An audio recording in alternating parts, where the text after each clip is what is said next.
Hello and welcome to another video. I'm Maz and today I'm in Gloucester.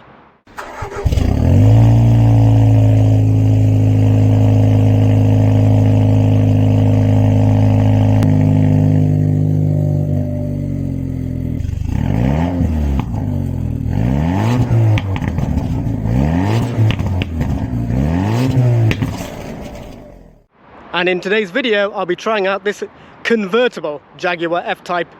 A huge thank you to Barry for lending me his car, and if you are a Jaguar owner and you would like your car featured on the channel, feel free to reach out.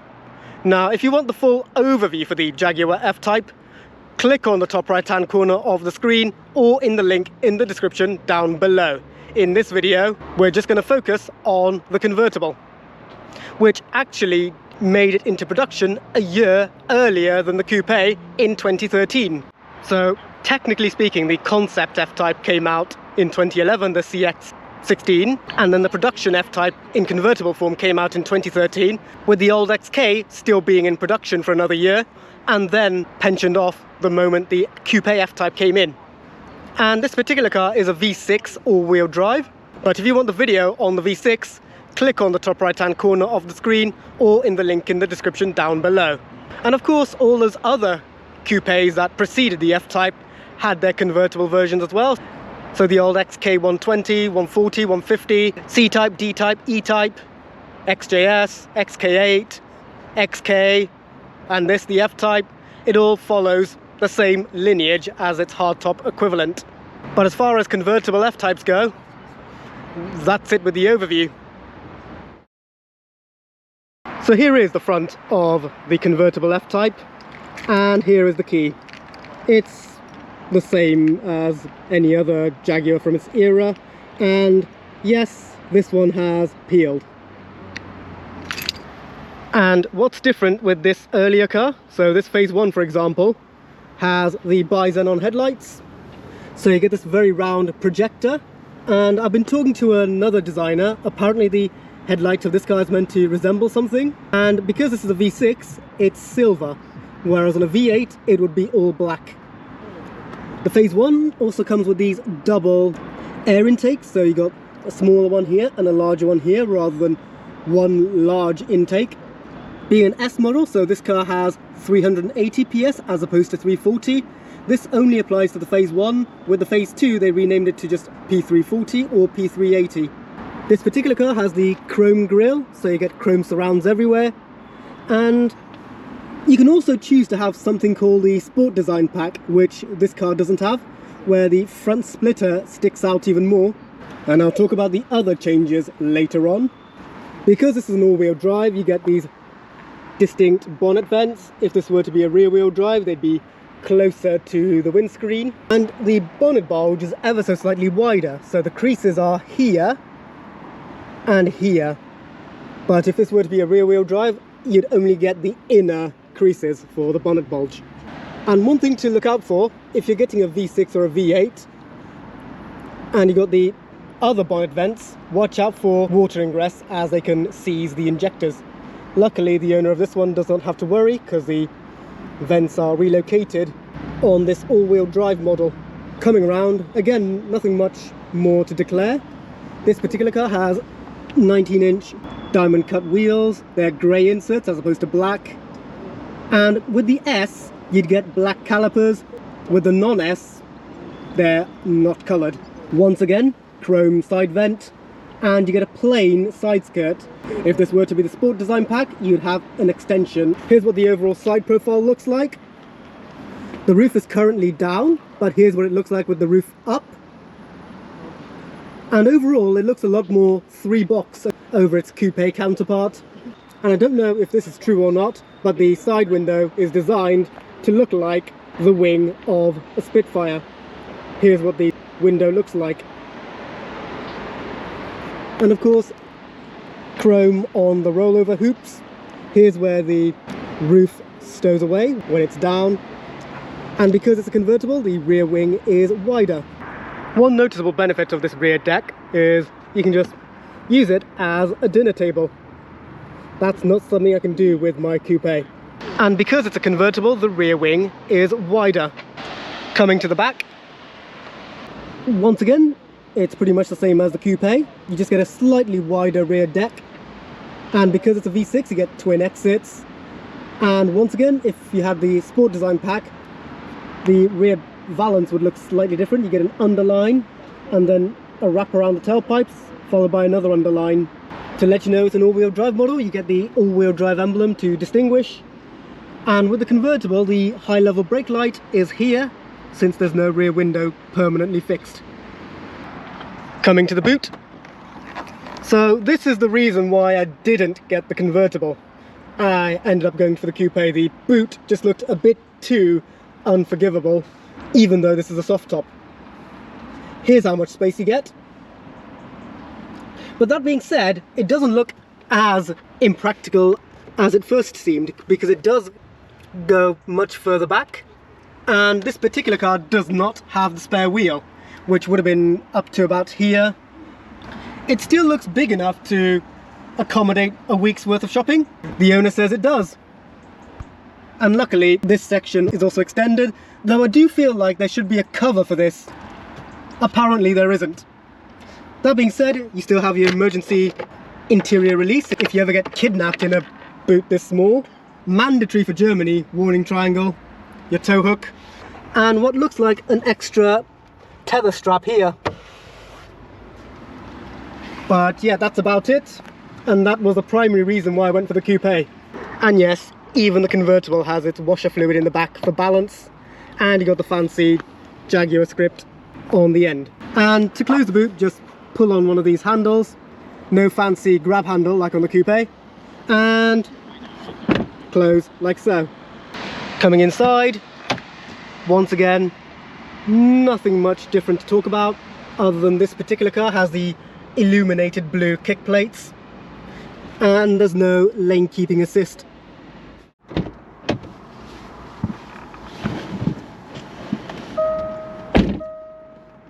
Now coming inside, or should that be just before coming inside, this earlier car has a slightly different beep.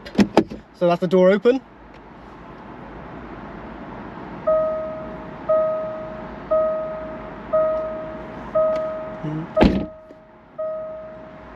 So Jaguar even went through the effort to change the open door beep for the later car.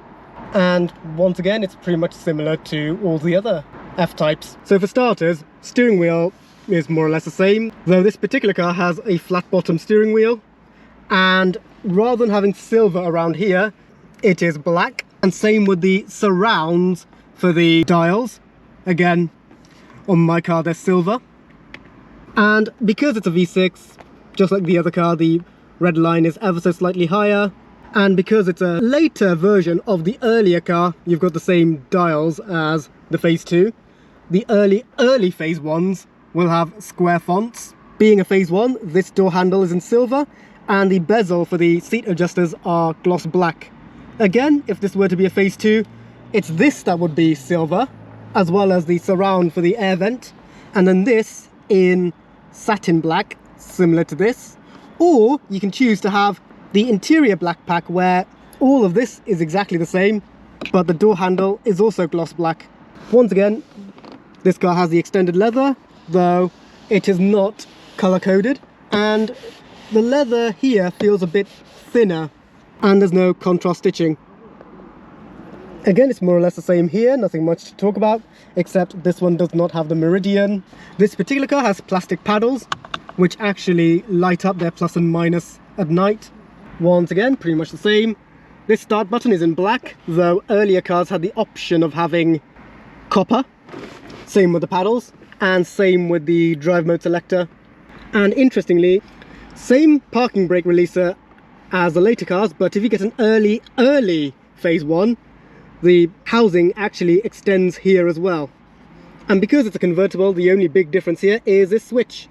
So you press down to put the roof down, and then you pull up to put the roof up. Here's what the seats look like on this earlier car. So it's a Phase 1 with the performance seats. And again, with the performance seats, you get the extended leather as standard. So they are a lot bulkier, and you still get the cutouts for racing harnesses if you so prefer. But From where I'm sat, they do feel a lot firmer than the seats you get in the later car. And the leather is still the same Windsor leather, but if you get the base Phase 1, here's what the seats look like, and they're actually made of a much cheaper leather. This particular car has the wind deflector, and because it's a convertible, you get this much larger center console cubby, which I don't understand why they didn't include it on the coupe, because that looks a lot more useful. Later cars ended up getting the net. The storage cubby underneath is more or less the same, but this earlier car has the removable cover for the 12-volt socket, and you only get one USB here as opposed to two. And of course, this system is not Apple CarPlay or Android Auto compatible. This particular car does not seem to have a visor mirror, both here and on that side.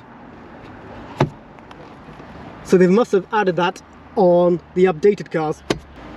And this earlier car has this very creaky plastic interior mirror bezel. The later cars have them frameless, but other than that, it's pretty much the same. The front windscreen seems to stop a lot lower as well. The front windscreen on the coupe feels like it stops to about here. One thing I forgot to mention, this car does not have the climate pack, so you get a massive rear demister button to fill up the gap where the front windscreen would have been. There's no heated steering wheel. Earlier cars have this button blank. And here's what the infotainment system looks like. On the earlier cars with the smaller screen, it sort of looks like an ATM, and it also makes the sounds of an ATM with these beeps. This car has ambient lighting. You only get 5 options and 4 levels of brightness, and they only turn on the grab handle and on the bottom of the door handle. And of course it's a lot slower and a lot less intuitive. Otherwise, not much different to the later system if you're used to that. And because it's an older system, check this out. Here's what the map looks like. And I can't pinch to zoom. I have to use the plus and the minus. And this system is a little outdated as well. So let's say I want to go to Hull, like so, and you can tell it's going very slowly. So H U L L. It still thinks Humberside is still a thing. That should have said East Yorkshire. So that's the exterior and interior done now. So let's see what this car is like to drive. So foot on the brake, start the engine. This particular one is a V6, and that's with the exhaust off.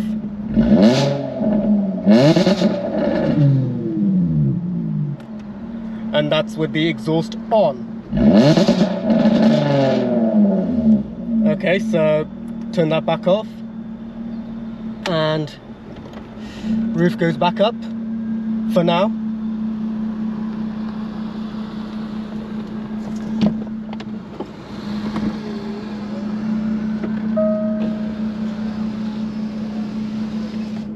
You even get a message saying roof latch, seatbelt on.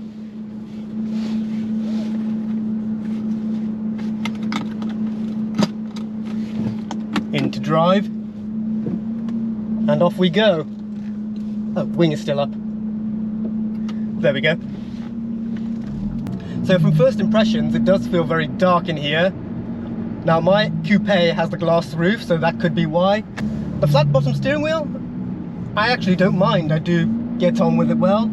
It doesn't feel too sharp, like it doesn't feel like too much of it has been flattened, so I don't feel too disorientated with it.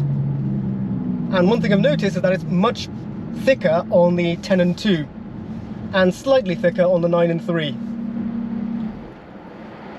This car has stop start, so let's turn that off. And this particular V6 has a very nice exhaust sound to it. Also, this is an all-wheel drive model distinguished by its bonnet vents, so I'm also curious to see what this all-wheel drive version is like over its rear-wheel drive counterpart.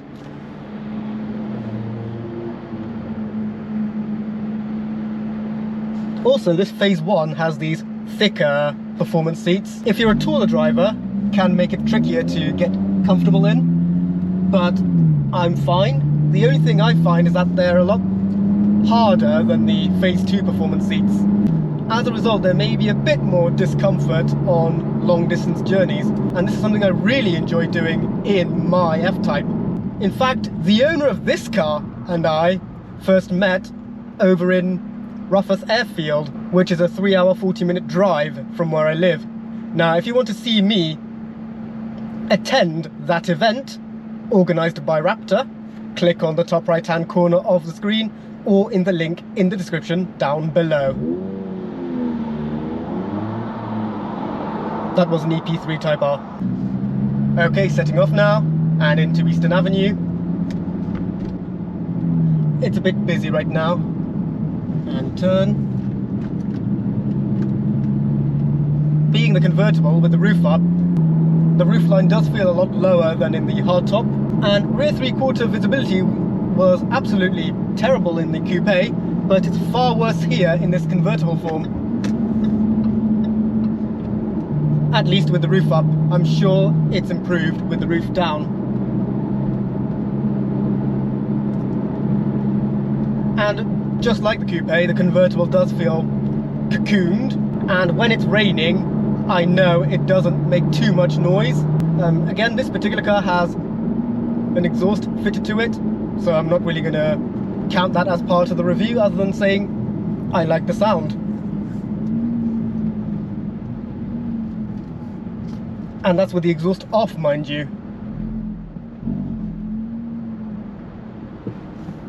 Turning right onto this roundabout and into Barton Street, and the ride in this particular one does feel a little bit stiffer. Of course, they had to stiffen the body a touch because when the roof is down, there is no roof. But me personally, I don't find it too uncomfortable. Yes, there are undulations there, but in the end of the day, this is a sports car first and a Grand Tourer second. If you want a Grand Touring Jaguar coupe slash convertible, you go for the XK. So yes, ride over its coupe counterpart is probably only marginally stiffer. That's what it feels like from my perspective.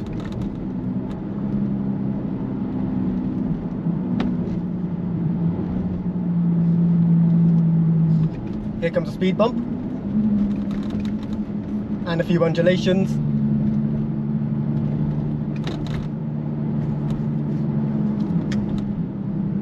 Yeah, it feels marginally different to the coupe counterpart.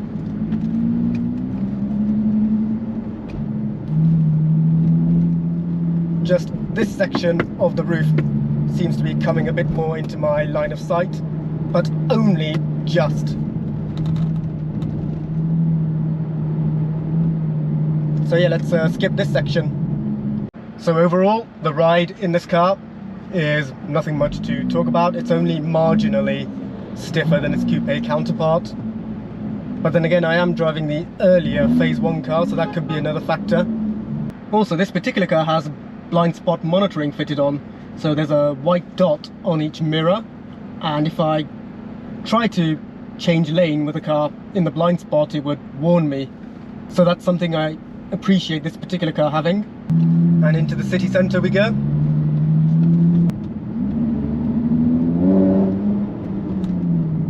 Very busy here in the city centre. As you'd expect, it's exactly the same as the coupe. So once again, it is very manoeuvrable. Again, the steering is on the weighty side, but not too heavy. And it's only if you're coming from a Mercedes that maybe the steering will feel too heavy. So if you want a convertible with light steering, maybe the E Cabriolet or the SL is more suitable for you.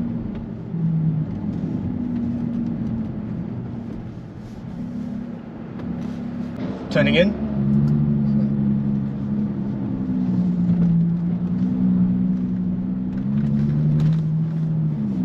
Let's see what it's like with the exhaust on.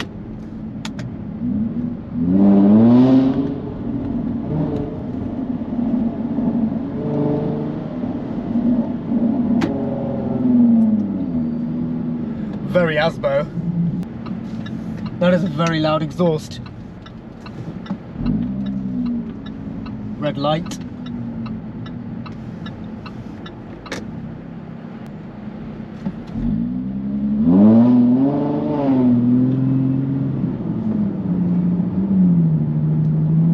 So overall, with the convertible form, you're not really sacrificing in everyday driving over its coupe counterpart. So if you can live with that tiny boot, the convertible is still a suitable option for you. Okay, sharp left-hander now, so how does this car cope?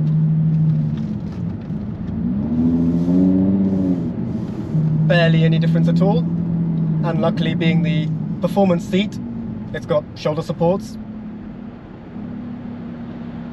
Though I would like to see what it's like with the roof down.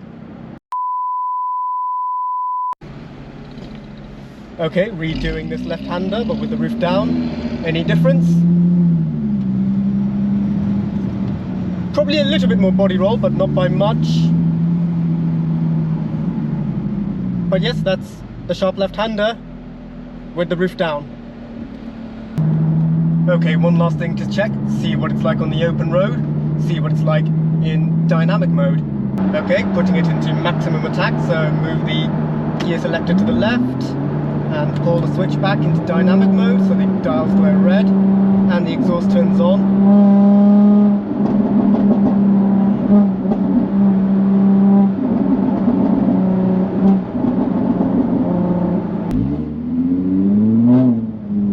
Thankful this car is all-wheel drive because it does feel a bit twitchy.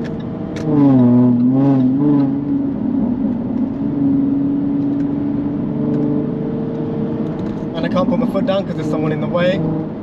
So drop back, drop back, drop back. 3, 2, 1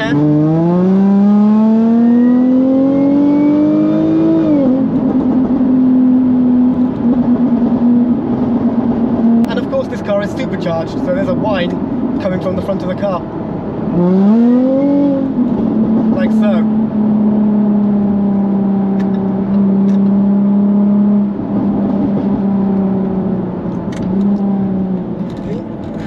And I'm once again thankful for these heavily bolstered seats.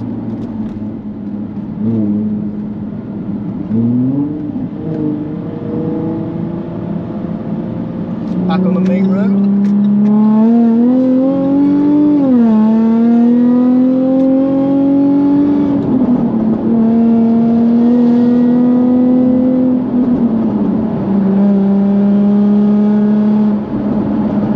Okay, that exhaust really drones after 4,000 RPM, so let me just quickly put it back into normal mode.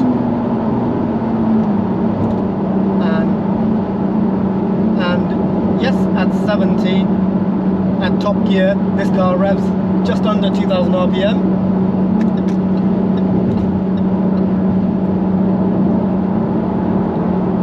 So when it's not in its maximum attack mode, you can cruise in this thing. But the moment you press that button, it starts to drone. So let's do a U-turn and see what it's like in manual mode. Actually, you've already seen the review. But of course, we're in a convertible, so okay, I can't do it over 30 miles per hour. So let's get onto this roundabout.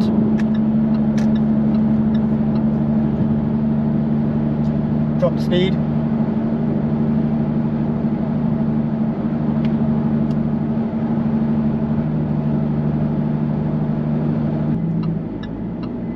Now,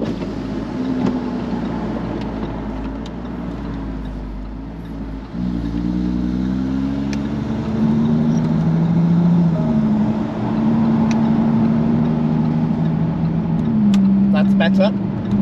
Luckily the wind deflector is already attached. Once again, put it back into its maximum attack.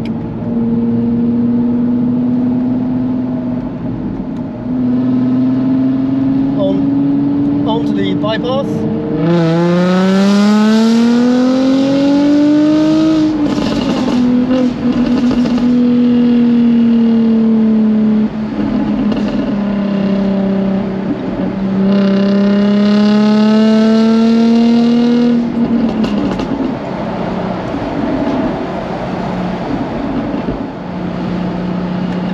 The exhaust is a great noise, but this one is a bit too loud for my liking.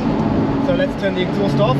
Luckily I can still stay in maximum attack with the exhaust off. Let's see what it's like in manual mode.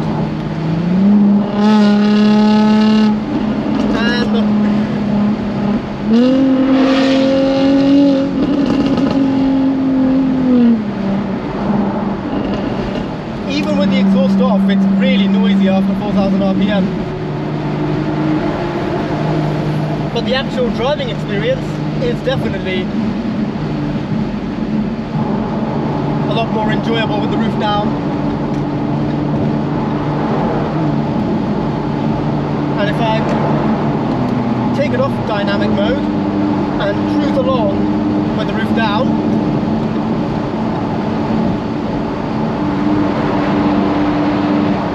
it still feels like a competent Grand Tourer.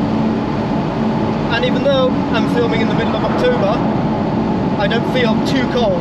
I still feel warm in here. If I had to be maybe pedantic, is that I wish it had the Mercedes-like air scarf for the neck. But that's me being really picky.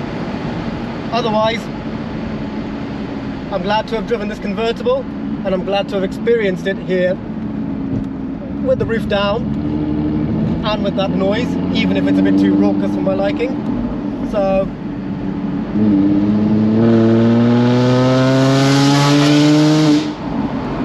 sounds like a swarm of bees. So let's head back to the car park and finalise this video. And one thing I forgot to mention, the ride in this car does not feel compromised with the roof down. It feels almost exactly like the car with the roof up, albeit windier.